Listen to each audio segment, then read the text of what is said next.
Mom wrote, "We're keeping Thanksgiving small, just the family that fits." My sister added, "And no kids this time, they're too loud." My daughter looked at me confused. "We're not family?" I just said, "Guess not." Then I froze their credit card. 2 hours later, the waiter brought the bill and they turned pale.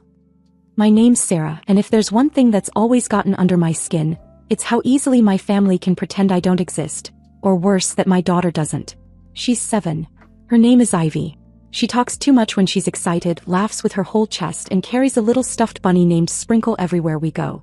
She's loud sometimes. Of course she is, she's a kid, but she's also the sweetest, kindest soul I've ever met. And yet, to my family, she's treated like a mosquito buzzing around their ears at a barbecue. It started small.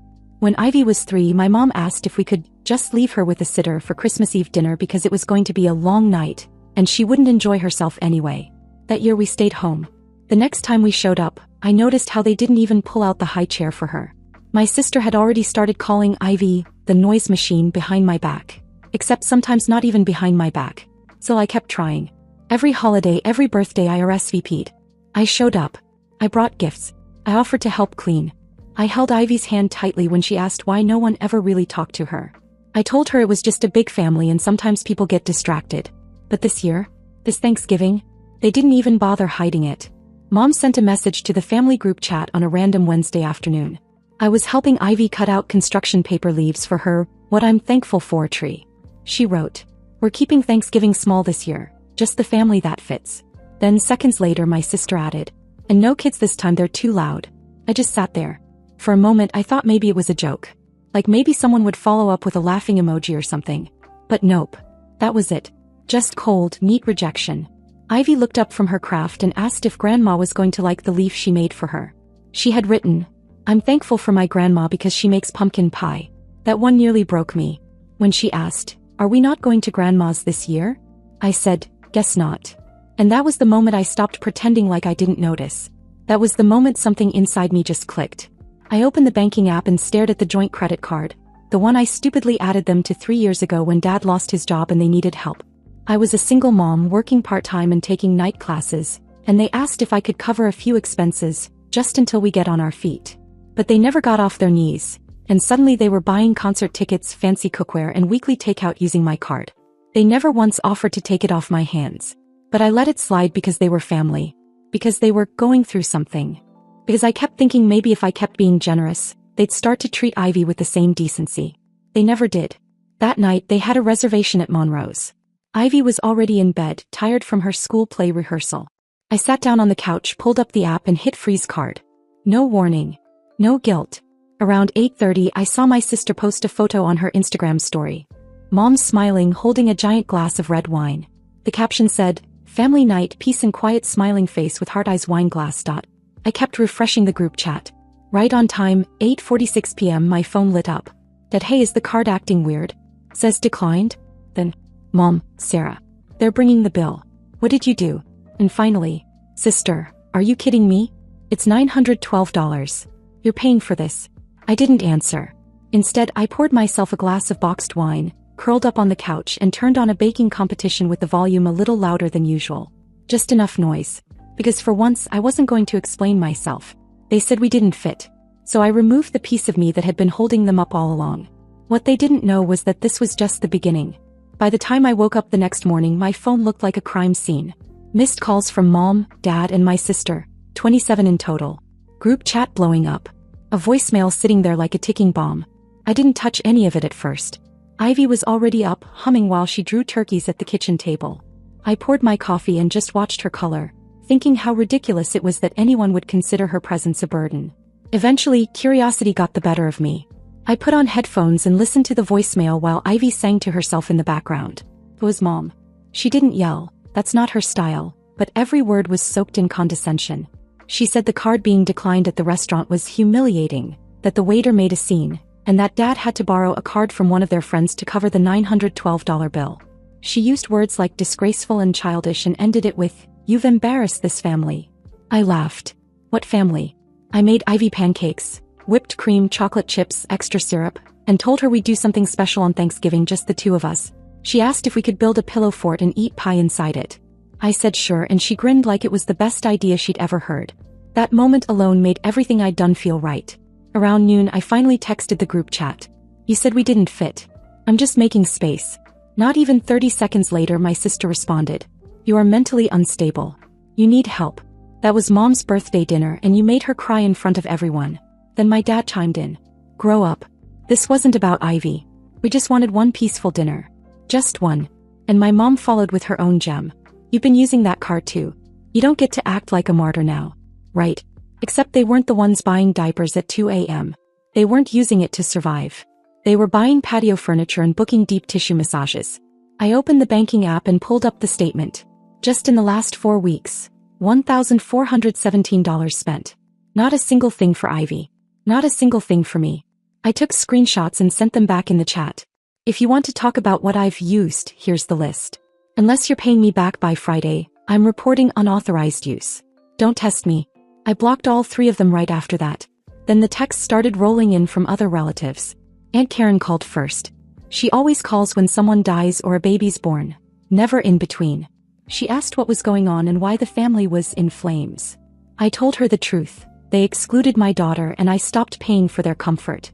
She said, oh, like that explained everything and nothing at the same time. That afternoon I got a friend request from someone I didn't recognize. Then another. Then a message from someone I hadn't talked to since college. Saw your sister's post. Yikes. You okay? Of course she'd gone public. She'd posted a long Facebook rant about boundaries and toxic people who use money to control others. No names, but it was obvious. The comments were full of sympathy from people who didn't know a thing about what really happened. She'd always been good at rewriting stories to make herself the victim. But I wasn't playing the quiet role anymore. They wanted me and Ivy out of the picture? Fine. But they could do it on their own dime now. What none of them realized was this wasn't about money anymore. It was about how they'd made a little girl feel like she didn't belong in her own bloodline. That kind of damage doesn't wash off with a Facebook apology or a forced invitation. And I knew them. They weren't going to let this die quietly. Not after being embarrassed in front of their friends. Not after being forced to face how much they depended on the very daughter they loved to dismiss. This was just the spark. The fire was still coming. By Wednesday it was like someone had flipped a switch and set the whole family on fire. My phone was blowing up, not with direct messages from my parents or sister anymore. They'd apparently moved on to full-blown damage control. I started getting messages from people I barely remembered existed. Old high school friends, distant cousins, my mom's yoga buddy from Arizona. All of them sending me screenshots from social media. My sister's Facebook looked like a bad breakup diary. She posted a photo of herself and mom having coffee on their back patio, both of them smiling in that staged, passive-aggressive way. The caption said, "At least I still know who real family is." Yellow heart. Some people forget what holidays are really about. I guess public pity was the new currency now that they couldn't swipe mine. The comments were even worse. She cut off your mom's card? That's financial abuse. Who raises a child like that and expects to be respected? I'd never let her near my kids. It would have been laughable if it wasn't so disgusting. They painted this perfect little picture of betrayal. Like I just woke up one day and decided to humiliate my mother in a restaurant for fun. Like Ivy didn't even exist in the story. Not one of them mentioned how she was the one excluded. Not one word about how they told me she was too loud to be included in Thanksgiving dinner. They were rewriting history in real time and people were eating it up. And then, like some twisted cherry on top, I got an email from the bank. Someone attempted to unfreeze your card ending in 4217. They actually tried to sneak back in. My mother probably thinking I'd be too distracted to notice. I called the bank immediately, closed the card for good, removed all secondary access and changed every linked password. I wasn't just cutting them off. I was making sure they couldn't find their way back in with a crowbar. That night a new group chat popped up on my phone. Family talk. It included mom, dad, my sister and weirdly, my cousin Drew. He usually stayed as far away from drama as humanly possible, so I knew right away they dragged him in to act as their peace puppet. The messages came fast like they'd been rehearsed. Well, this has gone on long enough. We're willing to move past it if you'll be reasonable. It's Thanksgiving, Sarah. Don't ruin it for everyone. Sister, you embarrassed the entire family. We gave you a chance to apologize. You're choosing not to. Dad, you made your point. Let's not drag this out. Stop acting like the victim. Drew hesitating. Hey, maybe we could all meet and just talk this out. No yelling, just fix this before it gets worse. I didn't answer right away. I just sat there on the couch, my laptop open but untouched, while Ivy lay on the floor drawing a turkey with sunglasses and a skateboard. She asked if I could make mini pies this year instead of one big one so we could each decorate our own. I told her yes. That moment, her little voice, that dumb drawing, the joy on her face at the idea of a pie just for her, reminded me why I was doing this. Not for revenge. Not even for justice. Just so she'd never again have to wonder if she was too much to be loved by her own family. I eventually opened the chat and typed one line. You said we didn't fit. So stop acting surprised that I stepped out. Ivy and I are doing our own thing. Enjoy your quiet dinner. 2 hours of silence. Then my sister replied, you're isolating your own child. But sure. Keep pretending you're the good guy. I blocked the chat. I wasn't isolating Ivy. I was protecting her from people who didn't see her as a person. Later that night, I got a message from my cousin Jess. She's one of the few I actually trust. Heads up, Grandpa's pissed. Like seriously pissed. He called me earlier. I think he's about to get involved. I asked what he said, but she didn't answer. Not at first. Then about 20 minutes later, a blocked number called me. I let it go to voicemail. It was Grandpa. And he wasn't mad at me. I didn't listen to the voicemail right away. I stared at it for a long time, heart thumping like I was 16 again and just got caught sneaking out. Grandpa never calls. He's old school. Shows up when it matters, never says more than necessary, and never, ever, takes sides. He'll know. I waited until Ivy was asleep, curled up with Sprinkle and 2 pie-themed storybooks. Then I pressed play. His voice was clear. No coughing, no shaking, no filler words. I'm coming over tomorrow at 6. Be ready. We're fixing this. Don't invite them. I'll take care of it. That was it. Nothing else. 6 the next evening, I was pacing my living room, still trying to figure out what fixing this meant in Grandpa language. Ivy was in her room playing with Legos. I'd made dinner just in case, though I had no idea if he was staying long or just dropping off a guilt bomb and disappearing. Then at 5:56, headlights pulled into my driveway. No knock. Just the door opening. He still had the spare key I gave him years ago when I moved in and locked myself out once. I never asked for it back. He walked in carrying a casserole dish wrapped in an old kitchen towel. Said it was chicken tetrazzini, then sat down at my kitchen table like he'd done it every Thursday of his life. I sat across from him. No one spoke for a solid minute. Then he said, they crossed a line. I didn't know what to say, so I just nodded. He went on, I called your dad this morning. He tried to explain what happened. Kept going in circles, so I told him to shut up. Another pause. He took a bite of casserole like this was a casual lunch break. I told them I'm having Thanksgiving here. And if they want to eat, they'll show up and apologize. Not to me. To Ivy. I blinked. Wait here? Like here? He nodded. And not a word about it to them. I'll handle the invitations. You just cook whatever you were gonna cook. Don't worry about the rest. It took me a few seconds to realize what he was doing. He wasn't asking for a truce. He was staging a takeover. The next morning, I got a text from my sister. Grandpa said we're coming to your house for Thanksgiving? Then my mom. Is this a joke? After everything? You're hosting? I didn't reply. Instead, I made a list. Ivy and I went grocery shopping. We got the mini pie crust she wanted. We got cranberries even though no one really eats them. I cleaned the house. Not for them, for us. Then, Thanksgiving morning, something unexpected happened. Around 10 a.m. while the turkey was still in the oven, the doorbell rang. I opened it to find my sister. Alone. No makeup. No filters. He looked nervous. Before I could say anything, Ivy ran past me and shouted, "Are you here for pie?" My sister froze. Then she knelt down, looked Ivy in the eye and said, "I came to say sorry." And for once she meant it. But that was only the beginning. Because 2 hours later my dad walked in, holding a cheap store-bought pumpkin pie and a folded lawn chair under his arm. And 5 minutes after that, Grandpa slapped him across the back of the head before he even got his boots off. When Grandpa smacked Dad across the back of the head, it wasn't hard, but it wasn't playful either. It was the kind of slap that made your ears ring even if it didn't hit you. Ivy looked up from her plate and asked, dead serious, "Was that on purpose?" Dad didn't say a word. His mouth was halfway open like he was about to say something smug. Probably some half-hearted apology wrapped in a joke. But the slap knocked whatever he had planned straight out of his brain. He just stood there, still holding that crumpled pie in one hand and a beat-up folding chair in the other. Grandpa didn't raise his voice. Didn't get dramatic. He just said, "If you keep acting like an ass, you won't see a cent of my will." Mom, who'd walked in 2 minutes earlier with her green bean casserole and her usual "I'm still the center of everything" aura, went completely still. The look on her face was a mix of shock and panic, like someone just yanked her mortgage out from under her. My sister? She didn't even move. She just slowly lowered her phone into her purse. Yeah, she was filming it. Of course she was. Grandpa stepped fully into the room like he owned the place. And let's be honest, in that moment he absolutely did. He dropped his coat on a chair and nodded toward the table. Let's eat. We all sat. Ivy insisted he take the head of the table. She'd made everyone place cards out of construction paper and glitter glue, and Grandpa's had 2 stars and a very aggressive drawing of a turkey in sunglasses. He smiled when he saw it. Then, as if nothing had just happened, he picked up his fork and took a bite of mashed potatoes. Nobody else moved. Not until he said without looking up, I said let's eat. That wasn't a suggestion. So we ate. For the first 20 minutes, the only sound was silverware against plates and Ivy asking people if they liked their pies. Everyone lied and said they were amazing, which was generous considering the crusts were half-burned and the filling was straight from a can. But it didn't matter. She was proud, and for the first time they actually acted like she mattered. Then Grandpa wiped his mouth with a napkin, leaned back in his chair and said, all right, let's talk. You could feel the tension pulse across the room. He looked at my mom first. You know what bothers me, he said. It's not that you didn't invite Sarah. It's that you didn't invite Ivy. That little girl loves you and you made her feel like she didn't belong. For what? A quiet meal. Peace and quiet is for retirement homes.